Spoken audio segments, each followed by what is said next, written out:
तो hello friends, Bhavani classes में आपका स्वागत है। मैं Shiv Kumar Modi central cooperative bank Banswara से हूं। अब देखिए, ये नोटिफिकेशन तो आ गया है। जो कह रहे थे इन्हें कि ये जो कोऑपरेटिव बैंक की भर्ती है वो नहीं आएगी।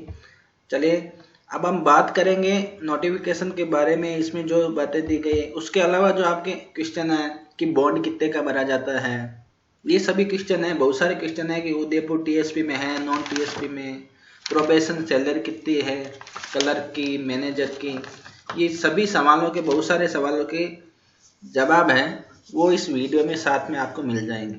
तो साथ में नोटिफिकेशन की भी बात होगी और साथ ही साथ में आपके इन सवालों के जवाब भी मिलेंगे। ये देखिए लिखा हुआ है कि जो आपके 18/10/2023 को आपके जो नोटिफिकेशन आया था पिछले साल, उसको उन्होंने एक बार जो सस्पेंशन किया था उसके बाद में इसी को आगे जारी रखते हुए 449 पोस्ट पे भर्ती निकाली है। 449 का मतलब है मैनेजर और क्लर्क मिला के 449 पोस्ट पे भर्ती निकाली है। आगे है इसके, ये देखिए ये भर्तियां लिखी हुई हैं। तो इसमें सीनियर मैनेजर का बताया हुआ है कि नॉन टीएसपी सीनियर मैनेजर को, फ्रेंड्स ये जहाँ से आप बात सुनते रहे ना कि अपेक्स बैंक में होता है सीनियर मैनेजर।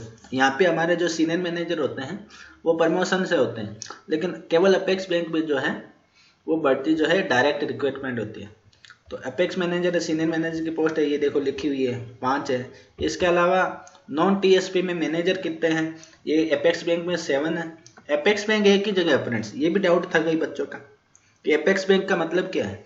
अपेक्स बैंक वो बॉडी है, वो बैंक है, वो हेड ऑफिस है सभी जिले की सहकारी बैंकों का। जैसे बांसवाड़ा जिले की सहकारी बैंक है, बीकानेर है, नागौर है, सभी का एक हेड है अपेक्स बैंक। तो ये अपेक्स बैंक वो सबका हेड है, वहाँ पे बैंक भी है और हेड ऑफिस भी है। तो उस बैंक के और हेड ऑफिस के अंदर 7 जो है वो मैनेजर की आवश्यकता है। बाकी आप देख ही सकते हो अलग अलग मैनेजर बताए हुए हैं, अजमेर में, अलवर में, बाड़मेर में, भागलपुर में। तो ये अब मान लो एक बच्चे ने ये भी पूछा था, ये साथ में आपके क्वेश्चन भी सोल्व होते जाएंगे। एससी कैटेगरी में मान लो ये 0-0 है, अजमेर में एससी में 0 है, तो वो कैसे भरे। तो जनरल जो होता है वो, ये जनरल जो है ये सीटें वो जनरल हैं, वो कोई भी भर सकता है जनरल की सीट को। तो ये इसलिए जनरल है, इसके अंदर भी जनरल के अंदर कोई भी आ सकता है। एससी की यदि सीटें कहीं नहीं है तो वो जनरल में भर सकता है। तो कहने का मतलब है ये सारे मैनेजर की है, नॉन टीएसपी फील्ड की। पहले क्या नॉन टीएसपी होता नहीं था 2015 में। जैसे मेरी सर्विस लगी है नॉन टीएसपी में, क्यों लगी हुई है, क्योंकि उस समय ये जो है ना, जैसे मैनेजर का ऊपर नॉन टीएसपी दिया हुआ है। अब ये देखो ये टीएसपी आ गया नीचे, तो ये नीचे टीएसपी में मैनेजर कितने हैं ये बताया हुआ है। अभी ये 12 के अंदर 1 है। टीएसपी में मैनेजर कितने, बांसवाड़ा, डूंगरपुर, उदयपुर को टीएसपी में शामिल है। तो ये क्या होता था 2015 में, ये और ये ऊपर वाले मिला के एक ही वैकेंसी होती थी, यहाँ पे अलग से नहीं होता था। अब टीएसपी का है तो ये भी देख लीजिए 3-3-3-4-3, ये जो पोस्ट है आपके सामने, ये सारी चीजें दी गई। इसके बारे में तो क्या बात करनी है। तो इसके अलावा मैनेजर का है 12 के अंदर। कंप्यूटर प्रोग्रामर है, उसके लिए विशेष डिग्री भी चाहिए, वो आगे आ जाएगी, आपकी बात करेंगे। तो ये नॉन टीएसपी में कंप्यूटर प्रोग्रामर कितने हैं, 7। तो इस तरह फ्रेंड्स ये जो पोस्ट हैं वो आपके सामने दिख ही रही है। इसके अलावा बैंकिंग असिस्टेंट की पोस्ट है, वो भी इसमें है। तो बैंकिंग असिस्टेंट के अंदर ये देखिए, बैंकिंग असिस्टेंट के अंदर computer program banking non TSP में कितने हैं, अपेक्स बैंक में 46 है, उसके टोटल मिला के ये शायद 300 के करीब है, ये 300 है। और टीएसपी में बैंकिंग असिस्टेंट है वो 31 है, बांसवाड़ा, डूंगरपुर और उदयपुर। हमारे बांसवाड़ा में 9 है जो डायरेक्ट भरी जाएगी। तो या तो यहाँ से फॉर्म भर सकते हो टीएसपी एरिया से, और या नॉन टीएसपी, दोनों में से एक जगह से फॉर्म भरना पड़ेगा। हाँ, पोस्ट जो है वो आप कोई भी भर सकते हो। जैसे मैनेजर की पोस्ट के लिए अलग फॉर्म होगा, बैंकिंग असिस्टेंट के लिए अलग होगा। आप चारों के लिए एलिजिबल हो तो चारों पोस्ट के लिए आप फॉर्म अलग अलग भर सकते हो, क्योंकि अलग अलग जो है एग्जाम जो है अलग अलग डेट पे होंगे। हाँ, टीएसपी नॉन टीएसपी का ध्यान रखना है। आप टीएसपी से बढ़ना चाहो, ये गौर करने वाली बात है, क्योंकि एक बच्चे ने पूछा टीएसपी वाला नॉन टीएसपी में पोस्टिंग ले सकता है क्या। मतलब कोई टीएसपी वाला है, वो नॉन टीएसपी में बढ़ना चाहे तो बढ़ सकता है क्या, वो 100% बढ़ सकता है। जैसे डोंगरपुर या डोंगरपुर या उदयपुर का कोई भी है वो बढ़ सकता है, वो कोई दिक्कत नहीं है। लेकिन नॉन टीएसपी वाला यदि है और वो टीएसपी में बढ़ना चाहे तो वो रूल अनुसार नहीं बढ़ सकता, क्योंकि ये रूल निकला हुआ है, ये कंफर्म करके बात बताई जा रही है आपको कि नॉन टीएसपी वाला टीएसपी में नहीं बढ़ सकता, क्योंकि ये सीटें जो है वो अलग ही मान लीजिए थे टीएसपी वाली। टीएसपी वाला नॉन टीएसपी में जा सकता है, यानी फॉर्म भर सकता है, पोस्टिंग ले सकता है, लेकिन नॉन टीएसपी वाला टीएसपी में पोस्टिंग नहीं ले सकता, ये क्लियर है। इसके अलावा ये अब नीचे चलते हैं, साथ में 12 में है ये, और आगे चलते हैं तो ये बैंकिंग असिस्टेंट ये सब चीज़ें ये बताया हुआ है कि यहाँ पे इंक्रीज डिक्रीज ये एब्रीविएशन दिया हुआ है कि इसका एसटी का क्या मतलब, ये तो कोई काम की चीज़ नहीं है। इसके अलावा हाउ टू अप्लाई कैसे करना है, वही है आईबीपीएस का कोई भी एग्जाम अप्लाई करता है इस तरह अप्लाई करना है आपको। फोटोग्राफ आपका कितना मतलब केबी का होना चाहिए, वो सारी चीज़ें इसमें दी हुई है। तो ये तो है। इम्पोर्टेंट क्या है इसमें, ये इम्पोर्टेंट हाईलाइट इसलिए किया, candidate can apply online only from 12/12/2024। आज मतलब 12 तारीख है, तो आज से लेके 11 जनवरी 2025 तक आप रात को 23:59 तक आप भर सकते हो, 12 बजने से पहले। 1 महीने का टाइम है, ये तो होगा टाइमिंग के बाद भरने का। इसके अलावा सभी क्वेश्चन के आंसर मिलेंगे, वो क्वेश्चन साथ में भी चलते रहेंगे और लास्ट में भी आपको बहुत सारे क्वेश्चन का आंसर है वो दे दिया जाएगा। बीच में जो बात आएगी वो बता दी जाएगी, वो क्वेश्चन को याद आएगा तो आपको, मेरे पास पूरा पन्ना पड़ा है क्वेश्चन का, वो लिखे हुए मेरे पास में 12-13 क्वेश्चन है, मैंने लिखे हैं, ये मैसेज आए थे बहुत सारे जनों के, तो मैंने इसीलिए मैंने लेट वीडियो बनाया कि इन क्वेश्चन के आंसर जो है वो दे दिए जाए। एक कैंडिडेट विल बी, ये आप देखिए हाईलाइट किया हुआ, एक candidate will be apply for more than 1 post. सीधी सी बात है, ये मैंने हाईलाइट किया है कि manager, senior manager, computer programmer, banking assistant के लिए आप अलग अलग एप्लीकेशन फॉर्म भर सकते हैं, अलग अलग फीस होगी, सीधी सी बात है। तो ये इस क्वेश्चन था कि अलग अलग फॉर्म भर सकते हैं क्या, हाँ भर सकते हो आप, क्योंकि सीनियर मैनेजर के लिए तो आपको एग्जाम एक ही देना है, हो सकता है एग्जाम अलग हो, लेकिन ये बैंकिंग असिस्टेंट का भरोगे तो अलग डेट को होगा। पहले क्या था 16, 17, 18 शायद दिसंबर 2019 में 16, 17, 18 को था, और फिर कुछ दिन छोड़ के, 1 हफ्ते छोड़ के शायद अगली पोस्ट का था। मैनेजर का बाद में था या पहले था ये याद नहीं, लेकिन banking assistant, manager, senior manager के लिए सब भर सकते हैं और इनके एग्जाम के लिए अलग अलग फीस आपकी लगेगी। बात ये है, क्योंकि कई जने सेलेक्ट भी हुए हैं, मैनेजर में भी हो गए, कंप्यूटर प्रोग्रामर में भी हो गए। हमारे कोई जानकार, बहुत सारे जानकार ऐसा हुआ है, तो उन्होंने दोनों में से एक चूज कर लिया। कंप्यूटर प्रोग्रामर की बात बताओ ना, तो कंप्यूटर प्रोग्राम फ्रेंड्स वो है, एक ही बात है, सैलरी बिल्कुल एक है मैनेजर की, कंप्यूटर प्रोग्रामर की। कंप्यूटर प्रोग्रामर का प्रमोशन यहाँ पर सीनियर मैनेजर में हो जाता है, मतलब नाम सीनियर मैनेजर की सैलरी है वही दी जाती है, मतलब ये सेम बराबर चलते हैं। मैनेजर और कंप्यूटर प्रोग्रामर है वो बिल्कुल बराबर की सर्विस है, हाँ काम अलग रहता है उसमें कंप्यूटर प्रोग्रामर का। ये अप्लाई कैसे, प्रोसीजर बताया हुआ आपने ऑनलाइन एप्लीकेशन का। न्यू रजिस्ट्रेशन, आपने IBPS कभी दिया हो तो आपके रजिस्ट्रेशन नहीं किया हुआ ना, तो वही रजिस्ट्रेशन नंबर वो चल जाएंगे। वो साइट खोलोगे आप, अब साइट कैसे खोलनी है वो भी बता देता हूँ। अप्लाई ऑनलाइन में साइट कैसे खोली जाती है तो ये देख लीजिए, IBPS इसमें जाइए आप, और राजकोप कॉर्पोरेटिव ये टाइप करना है, ये मेन साइट ये देख लीजिए, कोऑपरेटिव बैंकिंग ये है। इसके अंदर आप कहाँ जाओगे, भर्ती के अंदर जाओगे, और इसके अलावा ये यहाँ पे जाना है, ये अलग से ये पेज खुलेगा। इस पेज के अंदर ही सारी डिटेल आती है, मेन जो भर्ती है इसके अंदर ही सारी डिटेल है। जैसे एड ये इसमें दिया हुआ रिजल्ट और आएगा इसमें कॉल लेटर। अब ऑनलाइन अप्लाई करना तो ये लिखा हुआ है अप्लाई ऑनलाइन फॉर राजफेड, यहाँ पे जाना है और ये खुल जाएगा बॉक्स। तो यहाँ पे आपको नया रजिस्टर करना है तो यहाँ से शुरू होगा, तो ये सभी चीज़ें हो जाएगी। ये बाद की बात है, ये देख लेंगे। तो ये वापस अपने काम पे देखते हैं। ये तो ऑनलाइन मोड में ये पेमेंट करना है, ये सारी चीज़ें आप जैसे हम फॉर्म भरते हैं फ्रेंड्स, सेम वैसे ही सेम प्रोसेस है, तो कोई नया नहीं है। ई रिसिप्ट मिलेगी आपको। इसके अलावा बीच में ये धीरे धीरे इसलिए ले रहे हैं कि कहीं पे कुछ रह नहीं जाए। आफ्टर सबमिटिंग ये सब प्रोसेसर बताया हुआ है, क्योंकि बैग नहीं लेना है, ये सारा ये बताया हुआ है। अब मेन क्या है, मेन है ये सिलेबस, क्योंकि नोटिफिकेशन की बात करते करते क्या करना है, मेन तो ये काम तो यही है। मेन क्या है, मेन एग्ज़ाम देना है। तो एग्ज़ाम देने के लिए ये ऊपर यही बताया हुआ है कि ये अनरूल यदि कोई बिहेव ऐसा होगा तो उसके ऐसे किया जाएगा उसके खिलाफ। इसके अलावा ये देख लीजिए, ऑनलाइन रजिस्ट्रेशन 12 से 11 तक हो गया, ये बता दिया।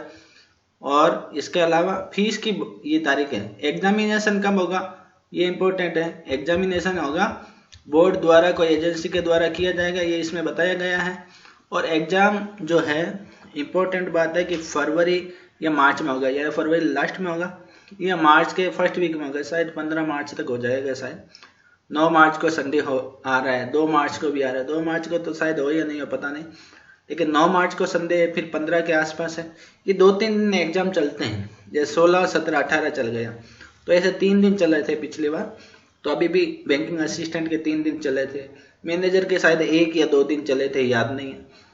तो ये 2-3 दिन चलते हैं एग्जाम। तो एग्जामिनेशन में यही बताया है, इसमें सेपरेट ऑनलाइन जो है वो IBPS को ये पूरा जो है एजेंसी को ये दिया हुआ है। इसके बाद में ये इम्पोर्टेंट ये है कि इंग्लिश में देखिए, ये मेन क्वेश्चन ये रहता है। सेक्शनल टाइमिंग दे दी। अब क्या सेक्शनल टाइमिंग दे दी तो क्या कट ऑफ भी सेक्शनल होगी? सेक्शनल कट ऑफ का इसमें बोला नहीं गया है, तो नहीं होगी। तो सेक्शनल कट ऑफ है वो आपके नहीं होगी, वो चिंता वाली बात नहीं है। इसलिए कट ऑफ सेक्शनल नहीं होगी, ये कोई नहीं है। ऐसे इसमें देख लीजिए 20 क्वेश्चन है और 20 नंबर के हैं, मतलब सारे क्वेश्चन 1-1 नंबर के हैं। 10 मिनट दे दिया है। अब इस पे भी बात कर लेते हैं। हालांकि इसके लिए अलग से वीडियो बनाया जाएगा, क्योंकि एग्जामिनेशन हॉल में क्या प्लानिंग हो सकती है अपनी, क्या प्लानिंग करके अपन ये सारा जो है कवर कर सकते हैं। 20 क्वेश्चन है, 10 मिनट हो जाते हैं। यदि आप अच्छी तरह इंग्लिश पढ़ते हो तो 20 क्वेश्चन जो है 10 मिनट में हो जाते हैं। क्वांटिटी है 20 है, 20 क्वेश्चन है, 15 मिनट बहुत है। तो ये कहने का मतलब है आपका टाइम ये बंधा हुआ रहेगा। इस टाइम से आप पहले भी कर लोगे तो भी आपको आगे वो सेक्शन है आप चेंज नहीं कर पाओगे। यदि इंग्लिश आपके ओपन किया हुआ है एग्जामिनेशन हॉल में, तो आपके 10 मिनट इंग्लिश से चलेगा। तो 10 मिनट इंग्लिश को दिया हुआ है, 10 मिनट से ऊपर आपको इंग्लिश के लिए नहीं मिलेगा, फिर ऑटोमेटिक चेंज हो जाएगा। तो ये सब सेक्शनल है, इसमें घबराने की कोई बात तो है नहीं। बाकी कई जने कहते हैं प्राइवेट है ये बैंक, प्राइवेट तो नहीं है बिल्कुल भी, लेकिन विश्वास पे बात है आपकी। आप पूरा इधर आओगे तो पता चल जाएगा, कोई प्राइवेट नहीं है, अच्छी जॉब है, कोई ऐसी बात नहीं है। कंप्यूटर प्रोग्रामर है, वो भी इसका सारा दे दिया। बैंकिंग असिस्टेंट है, ये इम्पोर्टेंट है। तो ये सब चीज़ें आपको कवर करनी है।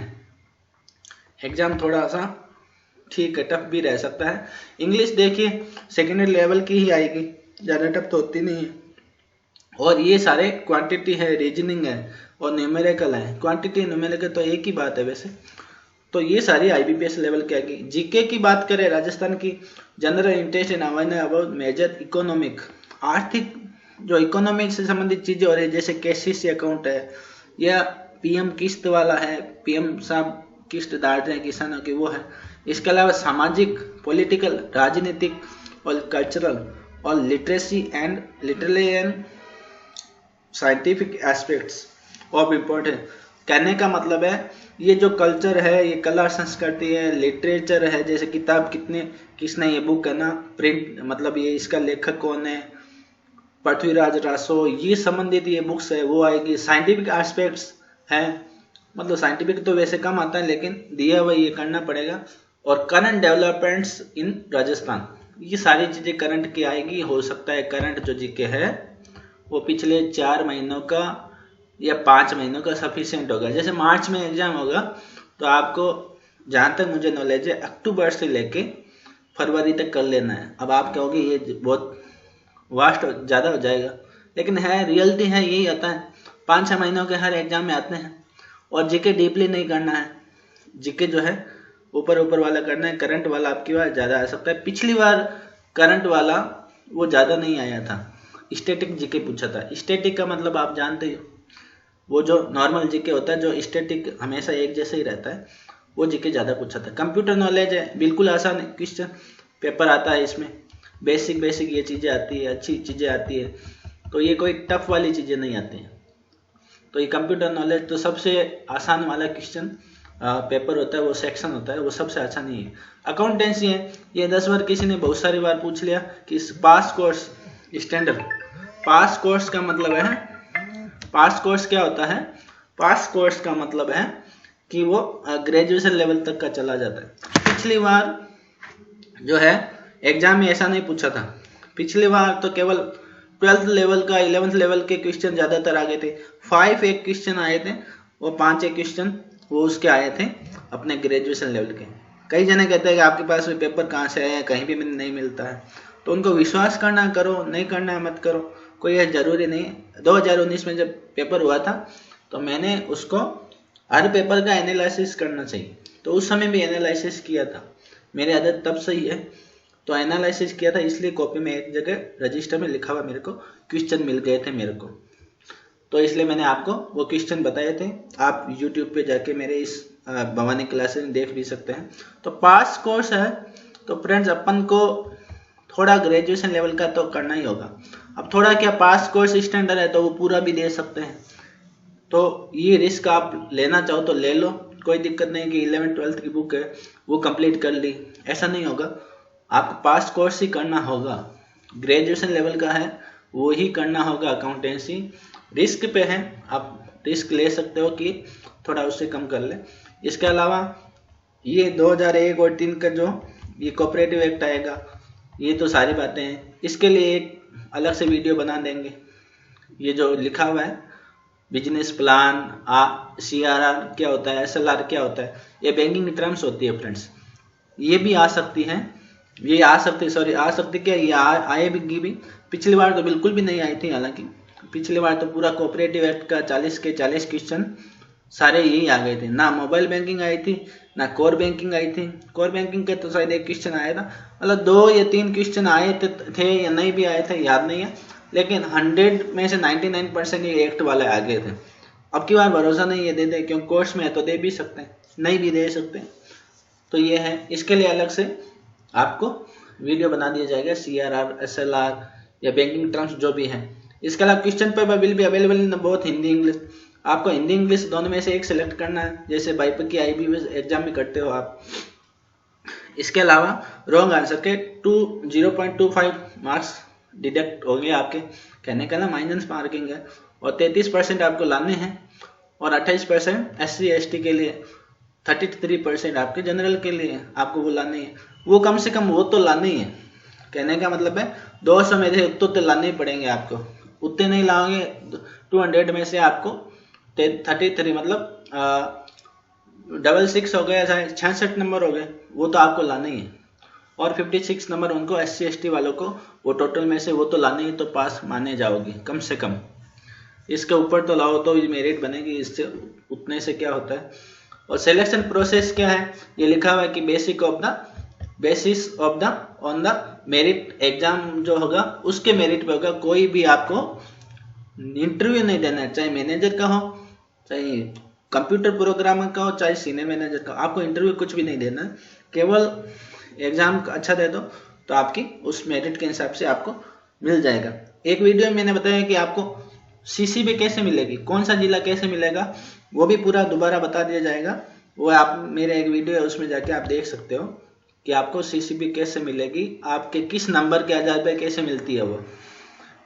इसके अलावा ये सब दिया हुआ है कि ये डिपेंडेंट है, और ये जो सारा दिया हुआ है वो इसके IBPS के बारे में दिया गया है, कैंडिडेट को क्या करना है एग्जामिनेशन हॉल में, ये वो चीज़ें नहीं करनी है। इसके अलावा ये जो दिया हुआ है ये G नंबर पॉइंट, ये इसके अंदर जो है प्रोबेशन 2 साल का होगा, और इसमें फिक्स होता है सैलरी, फिक्स में से भी PF कटते हैं। प्रोबेशन में क्या सैलरी है ये बता देते हैं। कलर की है अभी 14,000 रुपये जो पिछला मिल रहा है, बढ़ेगी तो 18-20 के करीब पहुंचेगी। वो आदेश आने पर है, उससे पहले नहीं होगा, देख लेना। आदेश आने पर है, आदेश सामान्यतः भर्ती के बाद में आ ही जाता है, तो 18-20 के करीब हो जाएगी। मैनेजर की अभी है प्रोबेशन के अंदर 30 मतलब 30,000 है, बाद में 35 के करीब या 38 के करीब इसके बीच में आपकी प्रोबेशन में हो जाएगी मैनेजर की। इसके अलावा प्रोबेशन के बाद की बात कर लेते हैं। प्रोबेशन के बाद की बात, क्लर्क में जो आपके सैलरी दी हुई है 16वें समझौते के अनुसार, तो आपकी सैलरी हो जाएगी करीबन 40 और 45 के 42 से 45 के बीच में हो जाएगी। मैनेजर की बात करें तो मैनेजर की तो 80 और 85 के करीब आपकी सैलरी 2 साल बाद में मिलेगी। ये जो बाद वाली सैलरी वो फिक्स है, मतलब लगभग ये मिल जाएगी, लेकिन 2 सालों में आपको क्या सैलरी मिलेगी वो अभी कंफर्म नहीं है। जो पिछले लगे हुए हैं उनको मिलती थी, वो मैंने आपको बता दी कि 14,000 है और मैनेजर की 30,000 है। ये पिछली सैलरी बता रहा हूँ, तो वो ये करीबन आपको मिलेगी, लेकिन ये चेंज होगा इसमें भी सैलरी में, तो इससे अच्छी सैलरी मिलेगी, कोई दिक्कत वाली बात नहीं है। इसके अलावा जहाँ selected candidate will be required computer efficiency, ये भी पढ़ लो। अब इसमें कोई डर की बात नहीं है, ये जो दिया हुआ है येलो कलर में, selected candidate will be required to pass a computer. हम भी गए थे 2 साल के अंदर, 2 साल जब आपके 2 इयर्स प्रोबेशन चल रहा होता है, उस दौरान आपको एक बार वो लेटर आएगा जयपुर से, आपको जयपुर जाना है। जो नए कैंडिडेट हो गए ना, उनको 1 साल के अंदर जयपुर जाना है, मतलब एग्जाम देने के लिए। वो एग्जाम की सब डेट और सब बता देंगे। केवल नॉर्मल एग्जाम है कंप्यूटर एफिशिएंसी का, मतलब आप लगे हो 1 साल बाद में होगा या 6 महीने के अंदर हो जाएगा वो एग्जाम। तो आपको केवल एक बार जाना है वहाँ पे और एग्जाम देना है। एग्जाम बिल्कुल आसान होता है, सभी कोई पास करते हैं, और यहाँ तक कि जो नहीं भी देता है उसके लिए भी हो सकता है कि अगली बार उसको मौका दे दे, कई बार दे भी देते हैं मौका। तो ऐसा करके 2 साल के अंदर अंदर एक एग्जाम होता है, वो पास करना होता है, कहने का ये मतलब है। तो ये कोई ऐसा एग्जाम नहीं है कि आपको जरूर पास करना है, वो तो पास सारे हो ही जाते हैं उसमें, तो ये डरने की बात नहीं है। आप एक बार मेरिट लिस्ट में आ गए, सेलेक्ट हो गए, इसका मतलब आप सिलेक्शन आपका हो चुका है, आपको कोई रोक नहीं सकता। बाद में आपका जो प्रोबेशन है वो बढ़ सकता है। क्यों? क्योंकि आप यदि कुछ दिक्कत वाला काम करोगे तो वो प्रोबेशन आपका बढ़ सकता है, इसके अलावा कोई दिक्कत नहीं है। 1 साल और बढ़ सकता है प्रोबेशन, यदि आप सही ढंग से काम नहीं कर रहे हो या कुछ ऐसा कुछ कर रहे हो तो आपका प्रोबेशन बढ़ेगा, वो सामान्य तो नहीं बढ़ता है। मेडिकल सर्टिफिकेट, पुलिस वेरिफिकेशन और बाकी गारंटीज है वो देनी है। अब बॉन्ड का सवाल आया तो बॉन्ड का मैं बता भी देता हूँ आपको कि बॉन्ड जो है, ध्यान से सुन लेना, बॉन्ड जो क्लर्क को है वो बॉन्ड है वो कितना बढ़ना है, 50,000 रुपये अभी है, आगे भी बढ़ सकता है। बॉन्ड भराया जाता है तो पैसे नहीं भराया जाते उसमें, ऐसा नहीं कहा जाता है कि पैसे भरो, बॉन्ड भराया जाता है, मतलब एक शपथ पत्र की तरह एफिडेविट भराया जाता है कि आप 2 साल के अंदर सर्विस छोड़ते हो तो आपको 50,000 आपको देने होंगे क्लर्क के लिए, और 1.5 लाख का भराया जाता है मैनेजर के लिए, वो बॉन्ड भराया जाता है। यदि आप छोड़ते हो 2 साल में तो आपको वो देना होता है पैसा, तो वो ये नियम है। तो ये केवल बॉन्ड होता है, ये पैसा नहीं होता, पैसा भरने के लिए नहीं होता, ये केवल बॉन्ड ही होता है। तो ये पैसा नगद कुछ नहीं भरना होता, तो ये डर की बात नहीं है ऐसा। तो बॉन्ड चाहे 3 लाख का हो, 5 लाख का हो, अभी तो 1.5 लाख का है मैनेजर के लिए, क्लर्क के लिए आपके 50,000 रुपये का है, ये कंफर्म करके बताया है अभी आज की तारीख में। पे इसके पे और बताई हुई है, एग्जीक्यूटिव फर्स्ट आगे बताई हुई है। एजुकेशन क्वालिफिकेशन है, सीनियर मैनेजर की MBA डिग्री होनी चाहिए या PG डिप्लोमा होना चाहिए बिजनेस मैनेजमेंट में, और इसके अलावा computer knowledge is compulsory. Computer knowledge तो कंपलसरी है सभी में, क्योंकि कंप्यूटर नॉलेज आपको पता ही ग्रेजुएशन में होती है, अनिवार्य विषय है, तो वो कोई डर की बात नहीं, वो सबने पास ही कर रखे हैं, ग्रेजुएशन तो पास ही कर रखी है। तो RKCL भी कोई जरूरी नहीं है, ये नहीं लिखा हुआ है RKCL करना कोई जरूरी है, इसलिए कोई जरूरी नहीं है। कंप्यूटर नॉलेज जरूरी है, वो कंपलसरी है, वो सबके सर्टिफिकेट होते हैं। सर्टिफिकेट क्या मतलब ग्रेजुएशन आप पास हो ही रखे हो, तो वो एक तरह से सर्टिफिकेट ही है। मैनेजर में क्या है, वो ग्रेजुएशन बताई है। कंप्यूटर प्रोग्रामर के लिए आप पढ़ लेना, ये बीटेक और बताई हुई है, एक्सपीरियंस भी बताया हुआ है, ये क्या सब चीज़ें हैं वो देख लेना। बैंकिंग असिस्टेंट के लिए वही है बात है, ग्रेजुएशन होनी चाहिए। तो ग्रेजुएशन कम से कम किसी भी सब्जेक्ट में, अब ये सब्जेक्ट में पूछना बीकॉम हो, बीए हो या फिर बीएससी हो, आप इस वैकेंसी को भर सकते हैं। Only those candidate will be eligible who are require minimum education. ये भी ध्यान रखने की बात है, मिनिमम एजुकेशन क्वालिफिकेशन जो बताई है वो एग्जाम जब भी होगा उस दिन आप एलिजिबल होने चाहिए। मार्च में एग्जाम होगा तो मार्च में एलिजिबल होने जरूरी है आप, ये इसमें बोला गया है। एज लिमिट है 21 से 40 तक की, 1/1/2026 लिखा हुआ है, हो सकता है यहाँ पे गलती हो गई है उनसे, 25 होना चाहिए था शायद, फिर भी 26 हो या नहीं हो उससे मतलब नहीं है। 43 ईयर्स तक आप दे सकते हो, ये 40 लिखा हुआ है सामान्य के लिए, तो 3 साल वैसे भी सबके लिए 2020 के बाद में कोई वैकेंसी नहीं आई ये बताया गया है, तो 3 साल सबके लिए फ्री कर रखे हैं। मतलब आप 3 साल ऊपर एज के हो 40 से, तो 43 तक आप एग्जाम ये दे सकते हो। 1/1/2025 तक आप 43 के होने चाहिए। 26 लिखा हुआ है, 26 लिखा हुआ है, ये देखना पड़ेगा। अभी तो ये ऐसा ही लगता है कि यहाँ पे कुछ गलती हुई है। इसके अलावा एज रिलेशन है, वो ये बताया हुआ है कि परित्यक्ता है, मतलब तलाकशुदा है, उनको तो पूरा फ्री है। मतलब आप ये लिखा हुआ है there shall be no upper age limit for widow and divorcee. विधवा है या डिवोर्स है उनके लिए कोई एज लिमिट नहीं है।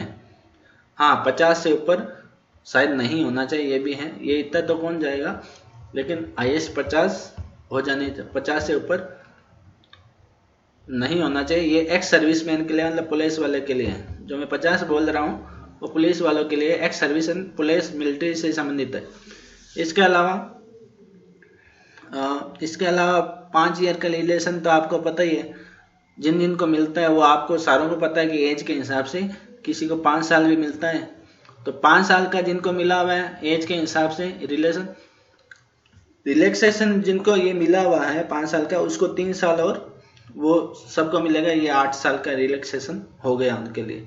इसके अलावा प्रोविजन रिगार्डिंग रिजर्वेशन, ये पता ही है, रिजर्वेशन की बात की है तो ये पढ़ लेना रिजर्वेशन का। ये सारी रिजर्वेशन की बात है, कौन विडो के लिए क्या है और उसके लिए क्या है, जो थोड़ा हैंडीकैप है उसके लिए क्या, ये सारी ऊपर बातें बताई गई है। 14वां पॉइंट है कि डिसक्वालिफिकेशन अपॉइंटमेंट। इसमें बताया गया आपको कि आप क्या क्या करोगे कि डिसक्वालीफाई हो गए। आपके कभी दहेज लिया है या फिर 2 बच्चे हैं आपके, या 2 से ज़्यादा है, मतलब 2 नहीं, 2002 के बाद 2 से ज़्यादा बच्चे हैं, या 2 शादी कर रखी है आपने, तो ये सभी आपको इसमें बताया गया है कि आप डिसक्वालीफाई कैसे माने जा सकते हो। फॉर्म भर दिया उसके बाद में भी डिसक्वालीफाई हो जाओगे। इसके अलावा यदि आपने कोई बच्चा गोद ले रखा है तो कोई दिक्कत नहीं है, ये बताया गया है। सर्टिफिकेट्स कौन कौन से चाहिए वो बताए गए हैं। इसके अलावा बायोमेट्रिक, ये बताया गया है कि बायोमेट्रिक ये फिंगर और सब ली जाएगी। उसके बाद इंस्ट्रक्शन दिए गए हैं, ये सारे एग्जामिनेशन समय के है कि क्या क्या इंस्ट्रक्शन है वहाँ के। एक कैंडिडेट और सिग्नेचर और के लिए बताया गया, मतलब कैसे फॉर्म भरा जाएगा। ये फॉर्म भरना भी आपको बता ही देंगे कैसे भरा जाएगा, इसके लिए अलग से वीडियो आएगा। इसके अलावा एक दिन सेंटर है वो बताया गया, बीकानेर है, उदयपुर है, ये 5 साल एग्जामिनेशन सेंटर नीचे बताए गए हैं। ये जो बताया गया 18 नंबर बैच में एग्जामिनेशन सेंटर पे क्या क्या आपको नहीं ले जाना आजकल बहुत सारी पाबंदियां हो गई। पेपर आउट होते उस पर ध्यान कोई नहीं देता, या फिर इस पे कोई नहीं ध्यान दे रही है सरकार कि बच्चों के जो वैकेंसी ये लटका रखी थी 2 सालों से, वो बेचारे कितने खराब हो गए हैं, मतलब अपनी दूसरी प्लानिंग भी नहीं बना पा रहे थे, उसके लिए कोई नहीं ध्यान देता। ये सारी चीज़ों के लिए ध्यान दे रहे हैं। चलो ये अलग बात है कि ये चीज़ें आपको साथ में रखनी या नहीं रखनी, ठीक है। कई चीज़ें नहीं भी होनी चाहिए, सही बता रहे हैं, कैमरा, वॉच, लेकिन आजकल तो बहुत सारी ऐसे नॉच पिन भी निकलवा लेते हैं, मंगलसूत्र भी उतरवा लेते हैं, बहुत सारी बातें हैं। तो इन चीज़ों पे ठीक है ध्यान देना है, होना चाहिए, लेकिन वैकेंसी पे भी ध्यान देना चाहिए। ये भी वैकेंसी 2 साल हो गए लेट होते थे। अनफेयर मीन्स ये सारी बातें बताई है इसमें कि क्या क्या अनफेयर माना जाएगा आपका एग्जामिनेशन हॉल के समय, मतलब उस समय आप पेपर दे रहे पूरी प्लानिंग आपको बताई जाएगी उसकी। अभी लास्ट आ गया है कि एग्जामिनेशन सेंटर कहाँ कहाँ है, ये बता दिया है कि अजमेर है, बीकानेर है, कोटा है, जोधपुर है और सीकर है, जयपुर है, गंगानगर है और उदयपुर है। ये 8 जगह आपके सेंटर है एग्जाम के। इसके अलावा ये सैलरी वैसे गलत बताई गई है। सैलरी यहाँ पे 51,710 है, ये सही है। ये क्या चीज़ है ये भी देख लो। ये जो है सीनियर मैनेजर की, ये कोई प्रोबेशन की नहीं है, देख लीजिए सीनियर मैनेजर, क्योंकि एपेक्स बैंक के अंदर और कहीं है नहीं, तो सीनियर मैनेजर की सैलरी एपेक्स बैंक के सामने बताई गई है। तो सीनियर मैनेजर की सैलरी कितनी है, ये 66,500 रुपये बेसिक होता है, इसमें डीए भी जुड़ेगा, सब जुड़ेगा। तो प्रोबेशन के अंदर इसकी कितनी होगी, लगभग 50,000 या 50,000 के करीब होगी इनकी और सीनियर मैनेजर की। और 2 साल बाद में इसकी लगभग 1 लाख और 1,10,000 के करीब हो जाएगी इनकी, 1 लाख के करीब हो जाएगी। तो ये तो मैंने सीनियर मैनेजर की बात की। अब ये जो सैलरी है वो बिल्कुल सही है, 51,710, मतलब ये बेसिक है। अब ये सैलरी मत मान लेना, ये बेसिक है। ये प्रोबेशन के बाद की बात कर रहे हैं, प्रोबेशन के बाद की जो सैलरी ना वो बताई गई है। प्रोबेशन वाली तो आपको मैंने बता दी, ये प्रोबेशन के बाद की सैलरी है वो बताई गई है। ये जो कम लिखे गए 34,090, ये गलती से ही कम लिखे गए हैं, क्योंकि अजमेर में आपको पता है दोस्त है मेरे। और इसके अलावा ये जो भरतपुर है वो भी गलत है। 1-2 जगह है वो सैलरी वाकई में कम हो सकती है, क्योंकि वहाँ पर जो है वो 16 सेटलमेंट है वो मंजूर नहीं हुआ है, 3 या 4 जगह है। तो 16 सेटल नहीं हुआ है, वहाँ पे हो सकता है कि ये सैलरी कम हो, ये जो बताई गई है वहाँ पे। लेकिन ये पूरी यह अजमेर में यहाँ पे कम है नहीं, अजमेर में तो 51,710 ही होगा। तो ये गलत बताई है, कहने का जहाँ पे कम बताई वो गलत है, ज़्यादा बताई गई वो गलत नहीं है। उसको सबको ठीक करना पड़ेगा, 3 जगह कम हो सकती है। कम कैसे होती है सैलरी वहाँ पे, बेसिक क्यों नहीं बढ़ता है, क्योंकि 3 साल की जो बैलेंस शीट है वो उनके सही नहीं, मतलब घाटे में चल रही है वो बैंक, जैसे पाली है या फिर नागौर है। तो ये जो है बैंक घाटे में चल रही है, तो ये इसलिए जैसलमेर भी है। तो इसके कारण वहाँ पे सैलरी अभी लागू नहीं है, लागू हो भी सकता है 2 साल के अंदर आप जाओगे, हो सकता है जब तक हो जाए, ये भी बात है, लेकिन अभी नहीं हुआ है।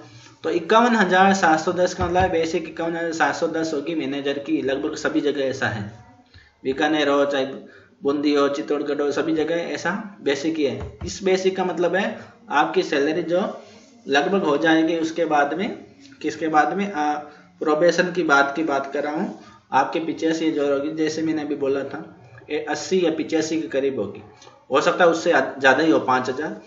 HRA का फर्क पड़ता है 9%, 18%, तो वो फर्क होता है, इसलिए 5,000 कम ज़्यादा हो सकते हैं। 85 से 90 के करीब ही सैलरी जा सकती है आपकी 2 साल बाद में। शुरू में तो आपको चाहे कितने ही मिले, 30,000 के करीब मिल जाए। कलर की बात करें तो यहाँ जहाँ 25,000 दिए गए वो लगभग सही है, तो वो भी 40,000 करीब आपको, 40 और 45 के बीच में आपको 2 साल बाद में मिल जाएंगे। तो ये सैलरी ये दी गई है वो सही है, ज़्यादा दी गई है वो सही है, कम जहाँ पे दिया गया है वो गलत हो सकता है।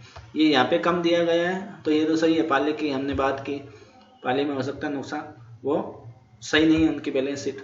तो ये सभी चीज़ें शॉर्ट फॉर्म दी गई है, इसके बाद में कोई इम्पोर्टेंट चीज़ नहीं है।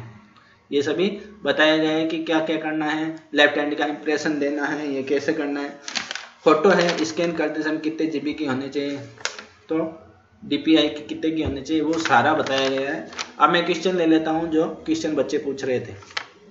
उदयपुर TSP है या नॉन TSP, वो तो दिया गया है, आप खुद पढ़ सकते हो TSP है नॉन TSP में दिया गया है, शायद सॉरी TSP में दिया गया है, ऊपर आप देख सकते हो।